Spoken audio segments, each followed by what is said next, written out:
Mesdames, Messieurs, bonsoir et bienvenue dans ce journal. Dans l'actualité, la Chambre des mines s'active dans la protection de l'environnement. Une rencontre vient d'être organisée entre le ministère de l'Environnement, les acteurs des mines et l'entreprise ADERCO, voir comment limiter les impacts de l'extraction minière sur l'écosystème. Reportage Mariam Kamara, Marie-Solange Tolno. L'atelier est une formation conjointe entre le ministère de l'Environnement et du Développement durable, la société ADERCO et la Chambre des mines. Les différents engagements conventionneux de la Guinée visant à réduire le coût de production dans l'industrie extractive en agissant sur les économies d'énergie et la décarbonation appellent à des actions concrètes. Donc il s'agissait de sensibiliser à l'utilisation d'adjuvants et de compléments de carburant nécessaires pour réduire non seulement justement le niveau d'émissions de gaz à effet de serre, mais également d'agir sur les coûts opérationnels parce que nous sommes toujours à la recherche de la rentabilité. Et la rentabilité doit désormais aller avec la durabilité. La fabrique ADERCO, experte dans la technologie végétale avec le ministère de l'Environnement et du Développement durable, ont signé il y a un mois un partenariat visant à promouvoir ces produits détergents auprès des miniers. La technologie ADERCO est une technologie 100% végétale. Est une technologie basée sur les surfactants, donc les détergents qui ont une action avant, pendant et après combustion. Donc le tout, c'est d'améliorer les performances des moteurs, réduire la pollution, surtout au niveau du CO2, et de protéger l'environnement. Il ressort donc de cette rencontre la nécessité rapide de multiplier des actions, ajustant la réduction des gaz à effet de serre à travers une prise de conscience des cadres en charge des questions du développement durable. Il est important pour le ministère de l'Environnement, au-delà des mots, au-delà des textes, au-delà des contraintes à appliquer aux différents acteurs, d'offrir des solutions, des alternatives qui permettent justement à notre économie de s'adapter et d'évoluer vers une économie à bas carbone. Selon le secrétaire général du ministère de l'Environnement et du Développement durable, la frange de carbone évitée va être monétisée à travers un mécanisme de crédit carbone permettant de générer des revenus financiers qui vont permettre de financer des plans de lutte contre le réchauffement climatique ainsi que d'autres programmes.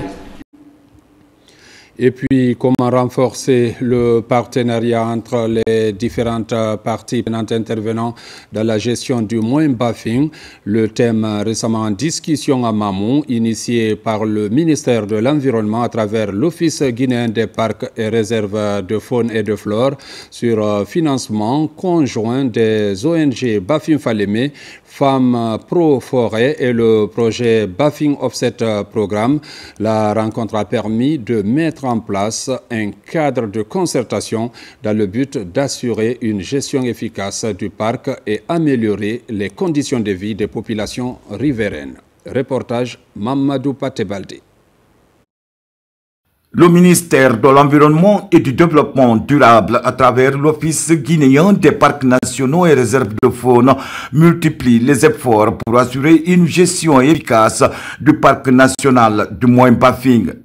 À Mamou, les différentes parties prenantes intervenant dans le paysage du parc national du Moimbaffing se concertent autour de la mise en place d'une synergie d'action en vue d'harmoniser les interventions dans le parc. Pour rappel, il y a une multitude d'acteurs qui évoluent dans ce parc. Il y a non seulement les services techniques, des autres secteurs ministériels, notamment l'agriculture, les mines, l'élevage, la pêche, l'hydraulique et aussi les acteurs chargés de conserver ce parc. Mais sans oublier les communautés à la base qui sont les premières bénéficiaires de tout ce que nous aurons comme acquis dans le cadre de la préservation des ressources naturelles dans ce paysage. Alors c'est vraiment la mise en place de cette plateforme d'échange entre les acteurs pour qu'on puisse avoir la même vision, le même langage et vraiment atteindre l'objectif commun ensemble pour éviter non seulement la redondance, le gaspillage et tenir compte vraiment de l'avis des acteurs majeurs, surtout les communautés à la base. Appuyé par le projet Bafing Falémé, Femmes Proforées et le projet Moins Bafing, ce programme, l'ambition est de renforcer les cadres de concertation entre les différents intervenants dans le paysage en vue de faciliter la collecte, le partage de données et de prévenir les futurs conflits d'usage dans le paysage. Depuis 2021 et jusqu'à aujourd'hui, le parc est créé, mais il y a aussi des acteurs qui évoluent, puisque la conservation maintenant, c'est l'homme qui est mis au centre de la conservation. Donc il faut voir, c'est près de plus de centaines de villages qui sont autour du parc. Donc il faut aider ces communautés à évoluer. Déjà nous avons commencé ces concertations plusieurs, on est venu concrétiser maintenant en intégrant l'ensemble des acteurs clés qui interviennent dans la zone pour que les préoccupations de tous les projets, de tous les intervenants, de tous les services techniques et les bénéficiaires soient pris en compte dans ce cadre de concertation.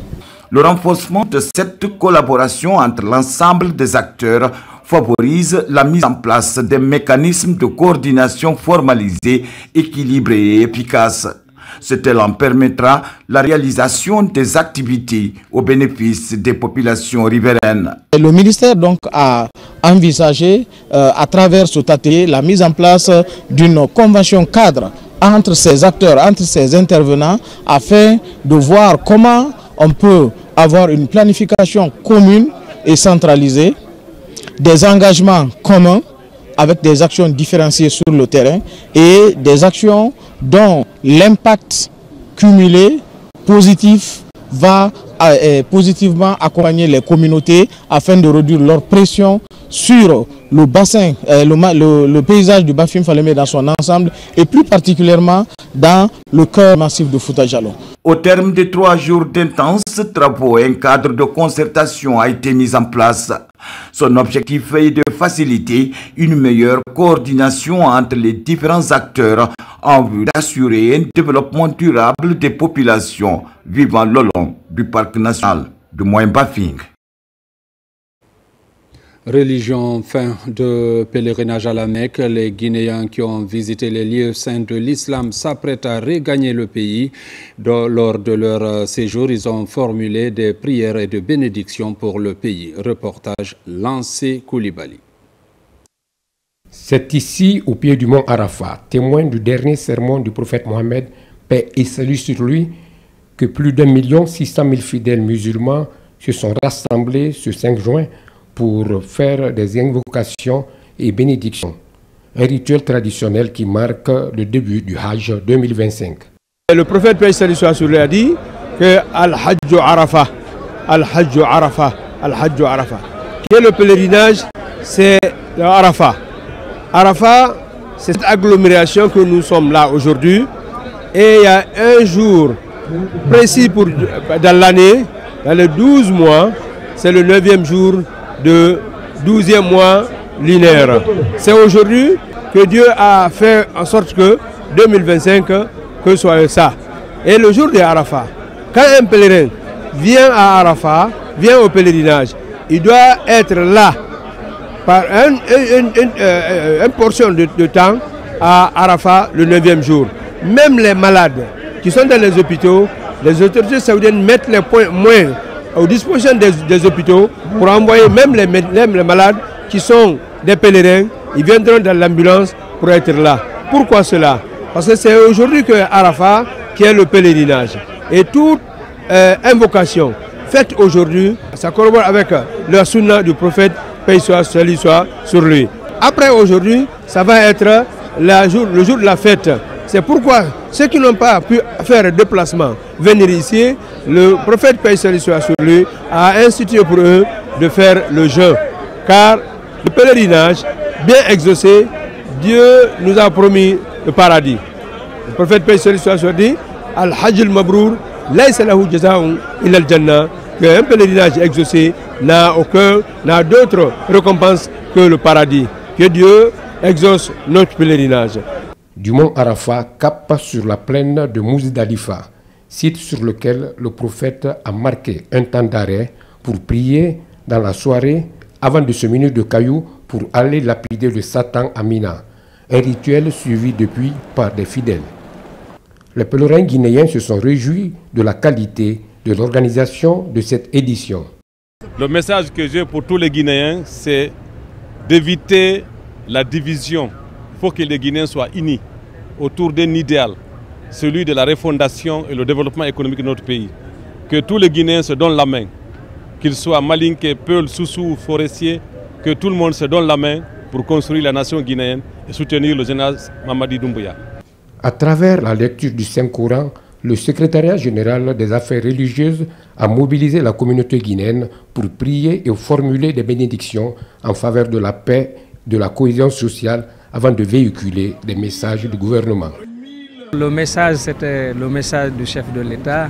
Il s'agissait de leur transmettre les salutations fraternelles de Monsieur le ministre secrétaire général des Affaires religieuses, de celui du Premier ministre et du chef de l'État, le président de la République, le général Mamadi Doumbouya. Ensuite, leur adresser les félicitations par rapport à tout ce qui a été fait, car nous avons pu effectuer le pèlerinage dans de bonnes conditions et nous savons que la récompense liée au pèlerinage, c'est le paradis, comme l'a dit le prophète Mohammed sallallahu alayhi wa sallam.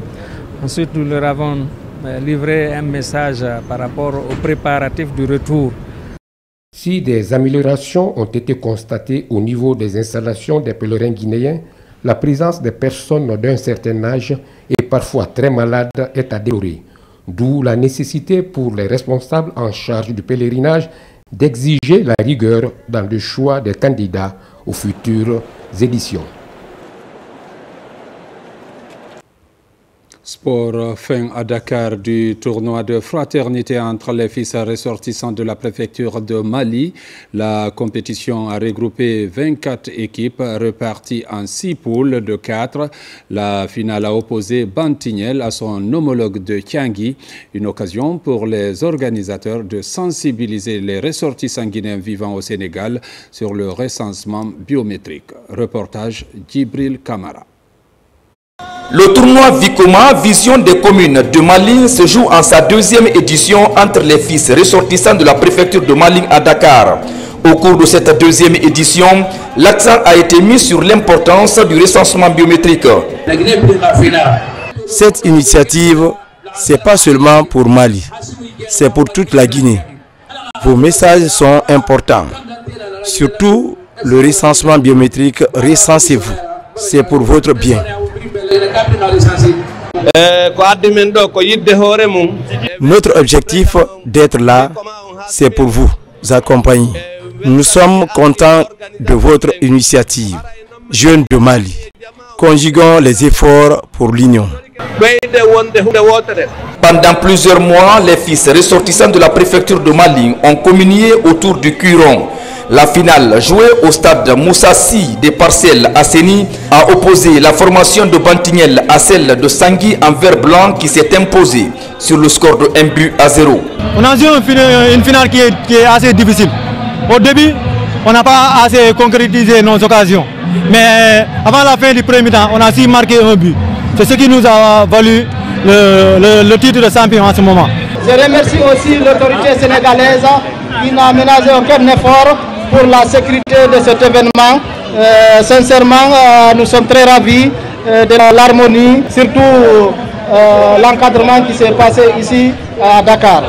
La finale de l'édition 2025 a été marquée par une forte mobilisation réunissant les différentes coordinations guinéennes au Sénégal, notamment celles de la Moyenne et de la Basse Guinée.